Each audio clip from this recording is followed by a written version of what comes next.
বিসমিল্লাহির রহমানির রহিম। আজকে তোমাদেরকে শিখাবো যে এতদিনে আমি শিখেছি কি যোজনী। এতদিন শিখেছি কি যোজনী। আজকে যোজনী থেকে এই যোজনী ব্যবহার করে কিভাবে সংকেত লেখা যায় এই সিস্টেমটা শিখাই দিই। তাহলে কি এতদিন যে আমরা সংকেত মুখস্থ করছি, মুখস্থ করতে করতে কি সকালে মুখস্থ করি বিকেলে শেষ, আবার বিকেলে মুখস্থ করি রাত্রে শেষ। এই জন্য বিজ্ঞানী ডায়লগ দিচ্ছে যতই পড়িবে ততই কি ভুলিবে, যতই পড়িবে ততই কি শিখিবে নাই। রসায়নের ডায়লগ কি যতই পড়িবে ততই ভুলিবে, আর যতই ভুলিবে ততই কি করিবে। শিখিবে। তাহলে এখন আসেন আমরা যোজনী ব্যবহার করে কি সংখ্যা লেখা যায়।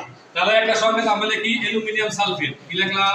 Aluminium sulphate. Aluminium sulphate. তাহলে এখন অ্যালুমিনিয়ামের প্রতীক কি? অ্যালুমিনিয়ামের প্রতীক L, সালফেটের SO4। অ্যালুমিনিয়ামের যোজনী কত? 3। সালফেটের প্রতীক কত? যোজনী কত? 2। তাহলে যোজনী ট্রান্সফার হবে। ট্রান্সফার কি হলো? এই সালফেটের যোজনী আসবে কার কাছে?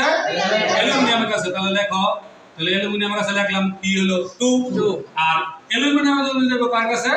সালফেটের কাছে। তাহলে SO4 কি হোল 3। তাহলে কি সবাইকে কি মুখস্থ করতে হবে? জি না। সহজ সিস্টেম না জি। যে যোজনী ব্যবহার করে আমরা সংকেত লিখে ফেলছি।